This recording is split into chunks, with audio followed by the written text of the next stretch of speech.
हर हर महादेव। नमः शिवाय सभी गुरु भैया गुरु बहन जी लोग। आइए आप लोगों का स्वागत है मेरे चैनल शिव भक्ति रस में। आज हम लोग एक कहानी सुनेंगे जिस कहानी का नाम है दिन बड़ा होता है कि रात बड़ा होता है। ये कहानी हम शिव चर्चा के माध्यम से सुनेंगे। तो आइए हम सब इस कहानी को शुरू करते हैं और इस कहानी को आप लोग प्रेम से सुनिएगा और ध्यान से सुनिएगा। आप लोग इस कहानी को ध्यान से सुनेंगे तो अच्छे से समझ में आएगा। तो चलिए ये कहानी शुरू करते हैं हम लोग कि दिन बड़ा होता है कि रात। चलिए शुरू करते हैं। शिव गुरु को प्रणाम करती हूँ, मेरा प्रणाम स्वीकार हो। मैया भवानी को प्रणाम करती हूँ, मेरा प्रणाम स्वीकार हो। सभी देवी देवता को प्रणाम करती हूँ, मेरा प्रणाम स्वीकार हो। हरेंद्र भैया नीलम दीदी को प्रणाम करती हूँ, मेरा प्रणाम स्वीकार हो। सभी गुरु भैया बहना को प्रणाम करती हूँ, मेरा प्रणाम स्वीकार हो। तो भैया दीदी, एक समय का बात है कि महादेव जी और माता पार्वती दोनों लोग कैलाश पर्वत पर बैठे हुए थे। दोनों लोग बैठे हुए थे, दोनों एक दूसरे से बातें कर रहे थे। तब तक माँ पार्वती ने महादेव जी से एक प्रश्न पूछा। उन्होंने पूछा कि हे प्रभु, आप ये बताइए कि दिन बड़ा होता है कि रात बड़ा होता है। ऐसा सुन के महादेव जी ने उत्तर दिया कि हे देवी, ना दिन बड़ा होता है ना रात बड़ा होता है, समय बड़ा होता है। तो माँ पार्वती बोली कि हे प्रभु, आप कैसे कह रहे हैं कि दिन बड़ा होता है कि रात बड़ा होता है, समय बड़ा होता है? नहीं, मैंने ये पूछा है कि दिन बड़ा होता है कि रात, आप ये बताइए। तो महादेव जी बोले कि हे देवी, दिन बड़ा होता है या रात बड़ा होता है ये नहीं बात है, बात ये है कि समय बड़ा होता है। तो ये कैसे होता है, आप हमें सिद्ध करके दिखा सकते हैं? तो भोलेनाथ बोले कि हाँ, जरूर दिखा सकते हैं। आपको अगर ये देखना है और जानना है और मेरे बातों पर विश्वास नहीं है तो आप चलिए एक बार विष्णु भगवान से पूछ लीजिए। तो माँ पार्वती तैयार हो गई। दोनों लोग विष्णु लोक को गए और वहां जाके विष्णु भगवान से ये प्रश्न पूछे कि दिन बड़ा होता है कि रात बड़ा होता है। तो विष्णु भगवान ने भी वही जवाब दिया जो भोलेनाथ ने दिया था कि समय बड़ा होता है। अब वहां पे माँ लक्ष्मी और पार्वती एक तरफ और विष्णु भगवान और शंकर जी एक तरफ। ये लोग बोले कि समय बड़ा होता है और माताएं बोले कि नहीं, आप ये बताइए कि दिन बड़ा होता है कि रात, क्योंकि हमारा प्रश्न ये है कि दिन बड़ा होता है कि रात। जब वहां भी कोई समाधान नहीं निकला तो ये लोग ब्रह्मदेव के पास गए। जब ब्रह्मदेव के पास गए तो ब्रह्मदेव ने भी वही जवाब दिया कि समय बड़ा होता है। तो तीनों माताएं लक्ष्मी जी, सरस्वती जी और माता पार्वती एक तरफ हो गए और तीनों देव त्रिदेव एक तरफ हो गए। ये लोग बोले कि समय बड़ा होता है और इन लोगों का जिद था कि आपसे ये पूछा गया है कि दिन बड़ा होता है कि रात बड़ा होता है। जब कोई निर्णय नहीं निकला भैया दीदी, तो लास्ट में ये फैसला हुआ कि हम लोग धरती पे चलते हैं, क्योंकि धरती पे ही दिन रात होता है। तो 6 लोग धरती पे आने का निर्णय लिए, लेकिन महादेव जी ने एक शर्त रखा। उन्होंने ये कहा कि धरती पे जाएंगे हम सभी, लेकिन मनुष्य के अवतार में जाएंगे और जब तक मैं ना कहूँ कोई भी अपने शक्ति का प्रयोग नहीं करेगा। सभी तैयार हो गए, सब लोग धरती पे आए। तो साधु और साध्वी का रूप लेके आए। साधु और साध्वी का रूप लेके आए तो एक कुटिया के पास गए। उस कुटिया में एक बूढ़ी माता और उनका एक लड़का रहते थे। और उनका लड़का जो था वो रोज एक डाली फूल तोड़ के उस नगर के राजकुमारी को देता था और राजकुमारी उसी डलिया में चावल हो, आटा हो, जो हो, अनाज भर के उनको दे देती थी, जिससे उनका जीवन यापन चलता था। तो ये 6 लोग उनके दरवाजे पे गए और जाके हर हर महादेव का नारा लगाया। जैसे ही नारा सुनी, बूढ़ी माता कुटिया से बाहर आई, उन लोगों का स्वागत किया, बैठाया।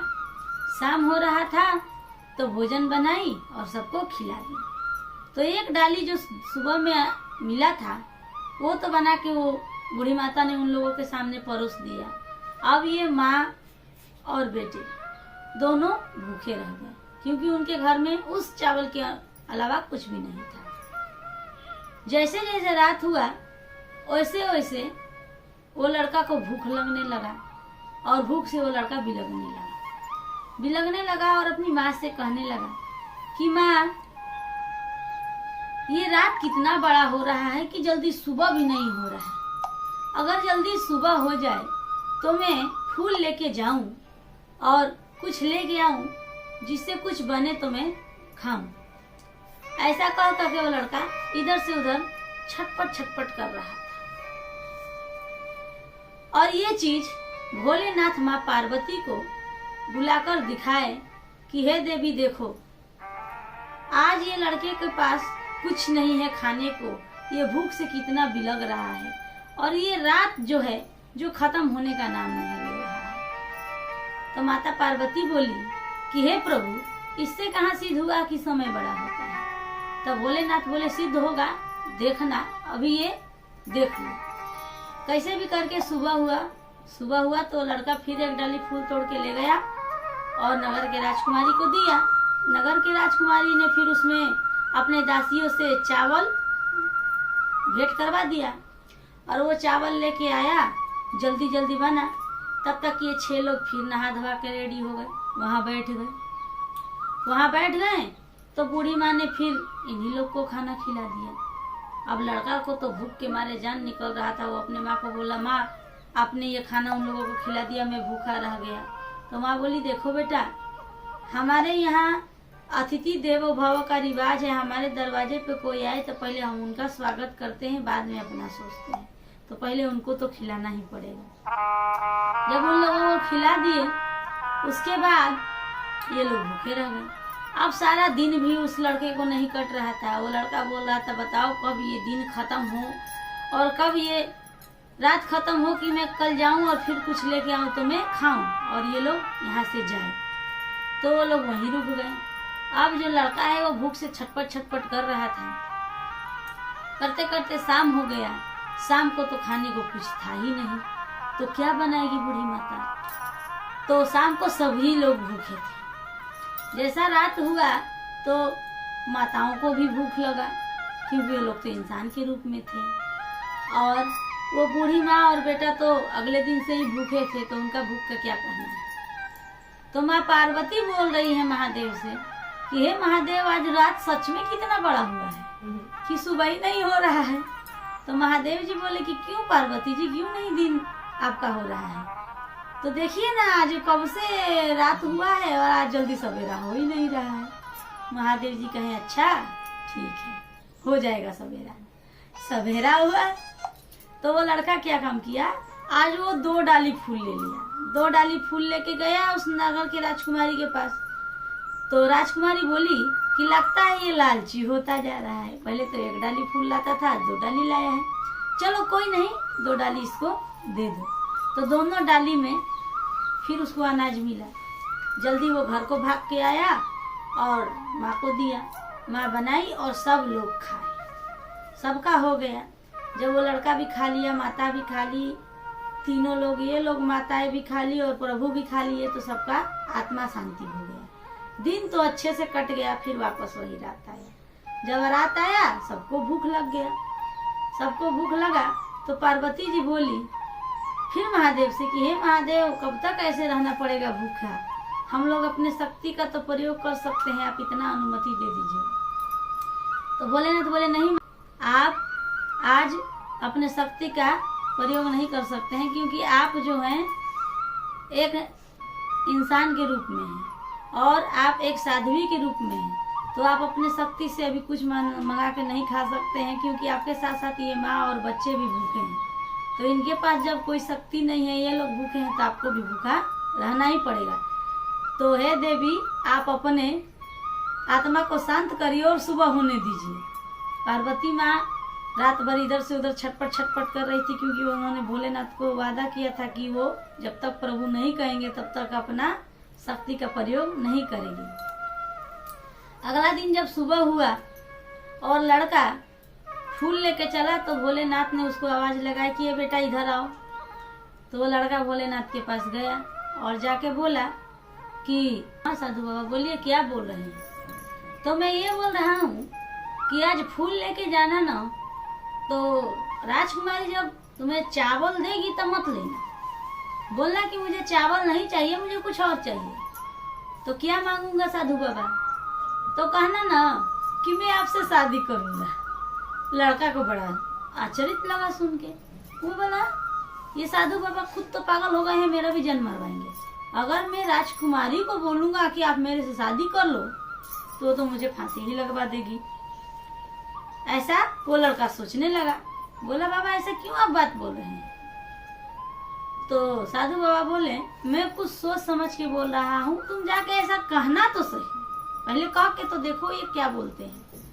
तो लड़का सोचा रोज रोज भूखे मरने से अच्छा है एक बार फांसी ही लग जाने दो। ऐसा सोच के लड़का गया, जाके वो फूल दिया और फूल के बदले जब उसे चावल मिलने लगा तो वो बोला आज मैं चावल नहीं लूंगा। तो जो राजकुमारी की दासी थी वो बोली चावल नहीं लोगे तो क्या लोगे? तो मैं चावल नहीं लूंगा, फूल के बदले में राजकुमारी से शादी करूंगा। दासी एकदम गुस्सा हो गई, जाके राजकुमारी को बुला के लाई। बोली राजकुमारी जी ये तो बोल रहा है कि मैं आपसे शादी करूंगा। राजकुमारी पहले हंसने लगी, फिर बोली तू पागल है, तू मुझसे शादी करेगा? तू मुझसे शादी करेगा, मेरे को रखेगा कहाँ, खिलाएगा क्या? तू तो मेरे दिए हुए अनाज पे जीता खाता है। तो लड़का बोला वो सब मेरे घर एक साधु बाबा है, वो देख लेंगे, लेकिन मैं आपसे शादी करूंगा, ये आप जान लीजिए। तो लड़की बोली कि ठीक है, तेरे यहाँ साधु बाबा है, देख लेंगे। तो तू एक काम करना, जब मेरा तिलक जाएगा तेरे यहाँ, तो तू अगर मेरे पिताजी को और सब लोगों को अच्छे से खातिरदारी कर लेगा, उनका स्वागत कर लेगा, अगर किसी ने कोई शिकायत नहीं किया तब तो मैं आपसे शादी कर लूँ। अगर थोड़ा भी कमी हुआ तो मैं बीच नगर में फांसी लगवा दूंगा। लड़का बोला ठीक है, ऐसा बोल के आ गया। तो उस लड़के का और राजकुमारी का शादी का दिन रखाया, तिलक का दिन रखाया। तो तिलक का जब दिन आया तो वो लड़का साधु बाबा के पास गया और जाके लगा बोलने कि हे साधु बाबा, आज मेरा तिलक का दिन है और कोई भी स्वागत की तैयारी नहीं है। राजा आज तिलक चढ़ाने आएंगे और जब कुछ नहीं मिलेगा तो राजकुमारी के कहे मुताबिक तो आज मेरे को फांसी लग जाएगा। तो साधु बाबा बोले कि तुम जाओ, नहा धोआ के तैयार होके आओ और बाकी मैं देख लूंगा। लड़का साधु बाबा के विश्वास पे गया स्नान करने। तो इधर भोलेनाथ ने तीनों देवियों को बुलाया और बोले हे देवी लोग, आप लोगों ने इन लोगों का अनाज खाया है, इन लोगों के हिस्से का खाया है, तो आज भरने का टाइम आ गया है। आप तीनों लोग मिलके इनके तिलक वालों के लिए खाना बनाएंगे स्वयं अपने हाथों से, जो खाना अमृत से भी अच्छा होगा। तीनों माताएं राजी हो गई, बोली ठीक है महादेव, आप जैसा कहें। इसके बाद जिस भंडारे में माँ पार्वती, लक्ष्मी और माँ सरस्वती खुद स्वयं से भोजन बनाए, वो भोजन का क्या कहना भैया दीदी, भोजन बनने लगा। इसके बाद ब्रह्मा देव ने विश्वकर्मा भगवान का आवाहन किया, उनको बुलाया और वो जो कुटिया था वहाँ महल बनाने का निर्णय हुआ। जब बोला गया कि हे विश्वकर्मा जी आप यहाँ एक महल बना दीजिए, तो विश्वकर्मा जी ने राजा से भी बड़ा महल वहाँ तैयार कर दिया। इसके बाद तिलक वाले आए। जैसे तिलक वाले आए तो उसका महल ही देख के वो लोग एकदम अचंभा पड़ गए, बाप रे बाप, इतना भव्य महल कैसे इतना जल्दी बन गया। और राजा सोचने लगा कि ये मेरे से भी अमीर इतना जल्दी कैसे हो गया। ये सोच के राजा उस लड़के के घर को गया, पूरा तिलक वाले गए वहाँ। तो दरवाजे पर वही साधु बाबा बैठे थे। साधु बाबा को प्रणाम किए और बोले कि हे साधु बाबा, मैं इस नगर का राजा हूँ और तिलक लेके आया हूँ, जैसा कि आप जानते हैं। तो साधु बाबा ने उनका स्वागत किया, उनके तिलक का तैयारी हुआ और लड़का को तिलक चढ़ा। लड़का को जब तिलक चढ़ गया तो खाना खाने का बारी आया, पानी पीने का बारी आया। तो खाना खाने का जब बारी आया तो सबको सोने के बर्तन में खाना खिलाया गया। सबको सोने के बर्तन में खाना खिलाया गया। सब खुशी खुशी खा पी लिए और जितना बर्तन था सब दास दासी को दान कर दिया गया। दास दासी भी पूरा सोना चांदी मिल गया, खुशी खुशी घर को गए और राजा भी खुश था। इसके बाद बारात का बारी आया। जब लड़के का बारात चला तो उनके घर में तो माँ बेटा दो ही थे, कोई था नहीं। तो शंकर भगवान ने पूरा देवी देवता को सबको बारात के रूप में न्योता दिया।